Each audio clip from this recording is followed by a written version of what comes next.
Ya, seperti yang Ibu sampaikan di minggu lalu ya, ketika pengantar untuk RPS, TIK, bahwa ketika kita berbicara tentang konsep dasar teknologi informasi komunikasi, kita sebetulnya sedang berbicara dua hal ya, yaitu teknologi informasi dan teknologi komunikasi. Meskipun di dalam penggunaannya nanti akan dijelaskan secara penggabungan, artinya teknologi informasi dan komunikasi, jadi tidak terpisah karena memang media saat ini sudah terkonvergensi ya. Artinya konvergensi itu penyatuan dalam satu wadah, artinya satu media atau satu gawai itu sudah mampu untuk mengelola informasi dan sekaligus juga sudah mampu sebagai tempat untuk transfer bentuk-bentuk komunikasi lainnya ya. Jadi memang semakin canggih sebuah perkembangan media, biasanya keunggulan dari media itu sendiri akan semakin jauh beragam. Tapi kita akan lihat terlebih dahulu mengapa TIK itu menjadi hal yang penting karena memang kita sekarang berada pada satu era globalisasi, berada pada satu dunia digitalisasi di mana pengetahuan itu menjadi sumber daya yang sangat powerful ya, sangat sangat penting dibandingkan capital dan sumber daya alam. Mengapa? Karena banyak sekali peringkat peringkat human development ataupun juga peringkat inovasi gitu dijadikan sebuah tolak ukur di dalam menentukan prestasi sebuah negara sehingga posisi pengetahuan itu menjadi sangat sangat powerful ya dibandingkan untuk capital dan sumber daya alam.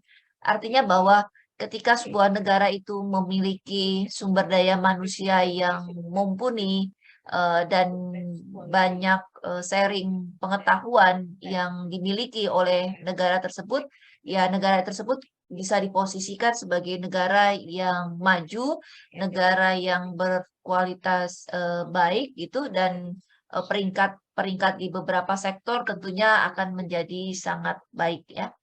Nah, akhirnya dengan adanya era globalisasi dan kemudian adanya era digitalisasi, memunculkan akhirnya masyarakat kita menuju masyarakat informasi ya.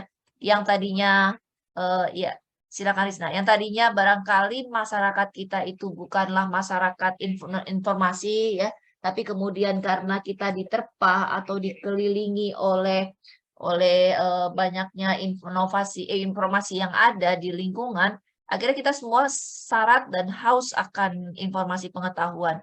Dan itu menjadikan sebenarnya masyarakat kita itu akhirnya masyarakat berbasis pengetahuan. Tetapi apakah itu terjadi di negara-negara kita ya? Tentunya itu barangkali terjadi hanya di kota-kota besar ya, atau terjadi bagi individu yang memang memiliki profesi di bidang yang syarat butuh sekali dengan informasi dan pengetahuan. Secara notabene kita ketahui bersama bahwa penduduk di warga negara di Indonesia itu sangat banyak, jumlahnya mencapai lebih dari 200 juta orang dan tingkat status sosial ekonomi kita yang sangat beragam gitu ya, bahkan ada yang masih banyak di bawah garis kemiskinan. Tentu di masyarakat yang bergaris kemiskinan itu yang namanya information society dan knowledge based society itu menjadi kedua hal yang sulit untuk dicapai. Karena kalau kita kembali lagi ke konsep teorinya Maslow yang mengatakan bahwa fisiologis itu adalah satu hal yang penting yang harus dipenuhi untuk orang itu mencapai aktualisasi diri. Nah, bagi masyarakat yang hidup di kemiskinan, tentu hal itu menjadi sulit untuk terpenuhi ya, sehingga aktualisasi diri menjadi hambatan untuk dilakukan. Nah, ketika kita melihat informasi itu sebagai sebuah sumber daya yang powerful, lalu sebagai inputan yang bagus, tentunya outputnya adalah iptek. ilmu pengetahuan dan teknologi akhirnya menjadi satu persyaratan penting di dalam ekonomi yang berbasis kepada pengetahuan. Setiap tahunnya perkembangan ilmu pengetahuan dan teknologi itu semakin cepat berubah, semakin cepat bertambah.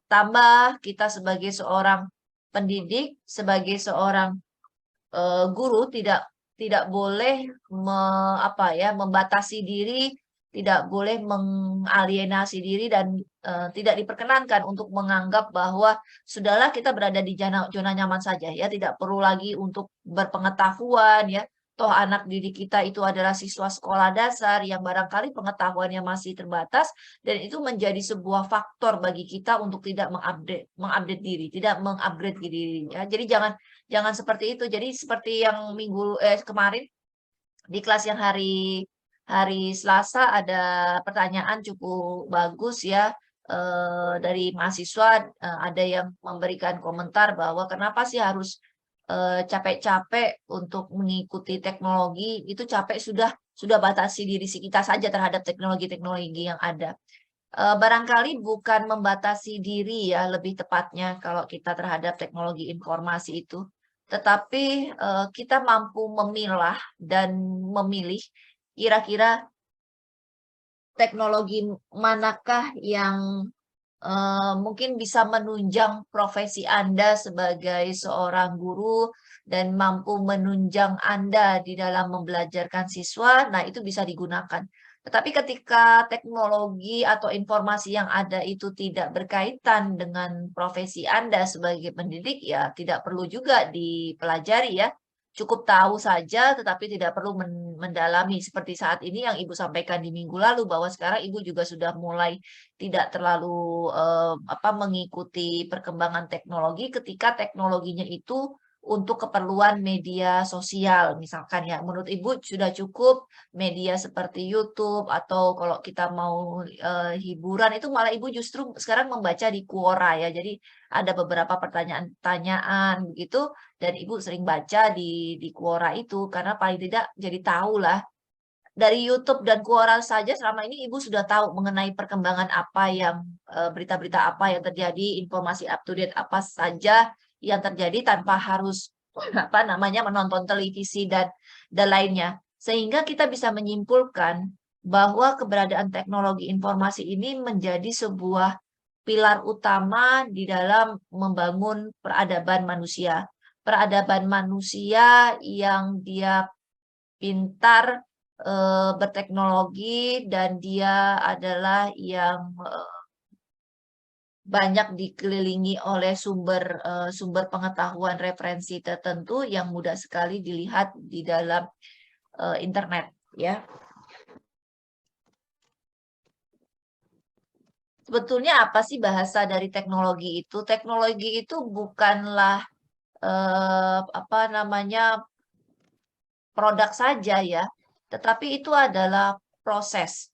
Itu adalah sebuah cara di mana keberadaannya itu digunakan untuk memberikan nilai tambah atau menghasilkan sebuah produk tertentu. Jadi misalkan bagaimana sih caranya teknologi untuk menghasilkan tanaman padi yang efektif dan efisien gitu. Nah, itu di situ teknologi, barangkali caranya ya. Jadi tidak harus membuat atau merangkai sebuah alat, tetapi ada cara-cara atau metodologi khusus yang dimiliki oleh para petani untuk menghasilkan panen yang mumpuni atau panen yang bagus itu sudah bagian dari yang namanya teknologi. Tetapi ketika kita berbicara mengenai teknologi informasi dan teknologi komunikasi, ya kita berbicara teknologi sebagai sebuah produk digital, ya.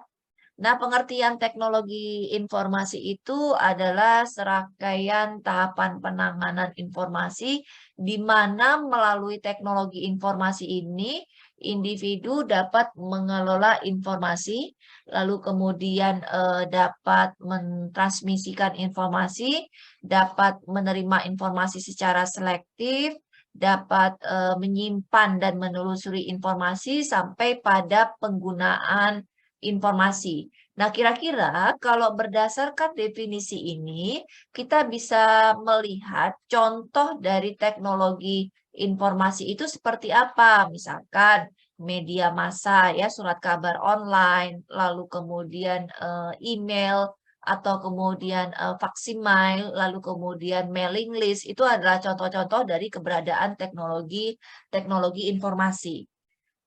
Nah, bagaimana dengan teknologi komunikasi? Seperti yang sudah disampaikan bahwa teknologi informasi itu terkait dengan alat bantu untuk mengelola, menyimpan, atau memproses informasi. Sedangkan kalau teknologi komunikasi itu adalah alat bantu yang digunakan untuk mentransfer data dari perangkat yang satu ke perangkat yang lainnya. Maka contoh dari teknologi komunikasi itu apa? Smartphone, ya. Smartphone itu atau handphone pada saat dulu waktu sebelum istilah smartphone ada, handphone itu adalah salah satu bentuk dari teknologi komunikasi. Televisi itu bertindaknya sebagai apa? Televisi bertindaknya sebagai teknologi informasi. Tetapi bisakah televisi itu bertindak sebagai teknologi komunikasi? Bisa. Ketika apa? Ketika adanya interaksi antara penonton televisi dengan si pembuat televisi. Misalkan dalam apa namanya telepon ya, ketika ada acara terkait live talk di dalam televisi, kemudian si apa penonton bisa memberikan apa namanya bisa mengirimkan komunikasi. Nah, itu kemudian berubah. Yang tadinya teknologi informasi televisi itu kemudian berubah menjadi teknologi komunikasi. Meskipun memang pasti akan jarang terjadi ya di dalam tayangan televisi itu program-program seperti itu. Nah, kemudian tujuan TIK itu apa sebetulnya? Ya, kita ingin mengenal dan memahami teknologi informasi dan komunikasi yang ada. Paling tidak kita tahu bahwa itu ada loh, benda itu ada. Jadi paling tidak ketika nanti Anda menjadi seorang guru SD, Anda bisa mengenalkan media itu, teknologi itu, yang mungkin ketika dibuat tidak didesain secara khusus untuk kepentingan pembelajaran, tetapi ternyata bisa digunakan untuk kepentingan pembelajaran. Misalkan Facebook ya, Facebook kan biasanya dia media sosial, tidak digunakan untuk kepentingan pembelajaran, tetapi bisa kita gunakan untuk kepentingan pembelajaran. Atau misalkan Blogspot, WordPress gitu ya. Nah, itu barangkali orang-orang yang tidak berkecimpung di dalam bidang pendidikan menggunakan Blogspot atau WordPress ya untuk keperluan hiburan gitu. Misalkan pemberian informasi terkait dengan artikel-artikel fashion ya sesuai dengan apa minatnya si pembuat blog ya, atau misalkan dia apa senang dengan fotografi lalu kemudian ditempelkan di dalam blog itu fotografi. Tetapi paling tidak kita tahu teknologinya dan kemudian kita bisa manfaatkan itu untuk kepentingan pembelajaran. Nah, lalu kemudian meningkatkan pengetahuan dan minat peserta didik pada teknologi. Kita paling tidak harus membelajarkan kepada anak-anak, mengenalkan kepada anak-anak teknologi.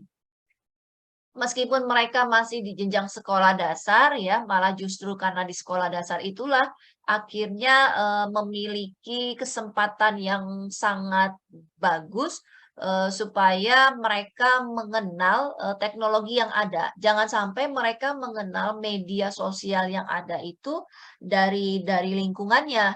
Karena khawatirnya ketika mereka mengenal media itu dari lingkungannya dan lingkungannya memiliki kontribusi negatif atau memiliki apa kebiasaan penggunaan media tersebut yang negatif, anak-anak pasti akan mengikuti karena di dalam kelasnya tidak diperkenalkan oleh bapak dan ibu gurunya ya. Jadi sebaiknya nanti ketika Anda menjadi seorang guru sekolah dasar, gunakanlah teknologi-teknologi untuk pembelajaran yang tepat, yang memang sebetulnya itu media itu tidak didesain secara khusus untuk pembelajaran, tetapi ternyata bisa dimanfaatkan untuk pembelajaran. Nah, teknologi informasi dan komunikasi itu juga sebetulnya membelajarkan kepada para peserta didik untuk bersikap kritis, kreatif, dan apresiatif ya. Melalui teknologi TIK itu semua informasi ada sehingga kita dipaksa dalam tanda kutip ya, dipaksa dalam tanda kutip kutip supaya bisa melihat atau mengkritisi apakah informasi-informasi yang ada di teknologi itu adalah informasi yang kebenarannya dapat dipertanggungjawabkan dan dapat dipercaya ya, reliable. Sehingga nanti ketika misalkan Ibu menugaskan paper kepada Anda sebaiknya tidak mencantumkan referensi itu dari dari Blogspot atau dari WordPress ya, atau dari Wikipedia, bukan berarti jelek ya, tetapi kredibilitas atau kevaliditasannya si blog itu tidak ada yang memeriksa gitu. Beda kalau Anda mencarinya dari artikel-artikel jurnal, itu pasti ada reviewernya, sehingga tulisannya mampu dipertanggungjawabkan. Nah, bersikap kreatifnya juga kita bisa melihat akhirnya dari satu permasalahan yang ada bisa kita tinjau dari berbagai sudut pandang ya. Pasti kalau Anda misalkan mencari di Mbah Google, biasanya ya bahasa kita itu di Mbah Google terkait contoh hujan saja, pasti akan ada beberapa artikel yang menjelaskan hujan, bisa jutaan atau mungkin puluhan juta artikel terkait dengan hujan. Sehingga pemilihan Anda mengenai referensi-referensi yang sesuai itu wajib Anda lakukan. Dan Anda menjadi kreatif karena akan semakin banyak lagi informasi dan pengetahuan yang Anda baca di setiap search engine itu. Nah, kemudian kita lihat yang namanya teknologi itu tidak hanya untuk kepentingan kognitif saja, kognitif itu pengetahuan ya, tetapi juga dia bisa digunakan untuk kepentingan afektif. Afektifnya artinya mandiri di dalam penggunaan si TIK ya. Ketika Anda sering berinteraksi dengan TIK, Anda akan semakin handal ya, Anda juga akan semakin bertemu dengan banyak orang di dalam satu komunitas profesi yang sama atau dalam satu komunitas kemahasiswaan dan tidak butuh lagi bantuan orang dewasa secara full time untuk Anda belajar karena semuanya bisa Anda cari di dalam internet, termasuk ketika di YouTube Anda bisa mendengarkan video-video dari para pakar terkait materi pembelajaran yang sedang Anda cari. Dan pastinya kalau berkaitan dengan psikomotorik, ketika Anda sering sekali berhubungan dengan TIK, Anda menjadi terampil. Ibu ingat betul di jenjang SMA, Ibu copy paste tidak bisa, lalu save as tidak bisa, bagaimana caranya ngeprint tidak bisa. Kenapa tidak bisa pada saat itu? Karena memang rumah Ibu tidak ada komputer ya, waktu itu belum ada laptop. Tidak ada komputer sehingga kalau yang namanya keterampilan itu kan setiap hari harus dipegang ya. Karena tidak pernah memegang atau jarang memegangnya hanya 1 minggu sekali dan itu juga terjadi ketika di sekolah, sehingga ya akhirnya kemampuan atau keterampilannya menggunakan TIK menjadi sangat sangat minim ya. Ketika di bangku perkuliahan dibelikan komputer, barulah kemudian berani membuka-buka atau mencoba bagaimana sih caranya kita menginstal operasional sistem, bagaimana kita caranya melakukan ada itu istilahnya itu partisi ya, itu semuanya bisa dilakukan karena apa? Karena mencoba dan yang dicoba adalah barang miliknya sendiri. Jadi jangan barang milik orang lain dioprek-oprek, nanti kalau rusak kan menjadi persoalan ya. Nah, akhirnya terampilnya komunikasi untuk proses pembelajaran dan dalam kehidupan sehari-hari. Akhirnya karena adanya teknologi informasi dan komunikasi, setiap peserta didik itu bebas bisa bertukar komunikasi dengan guru, bisa di mana saja, kapan saja, dan dapat menggunakan cara apa saja, ya.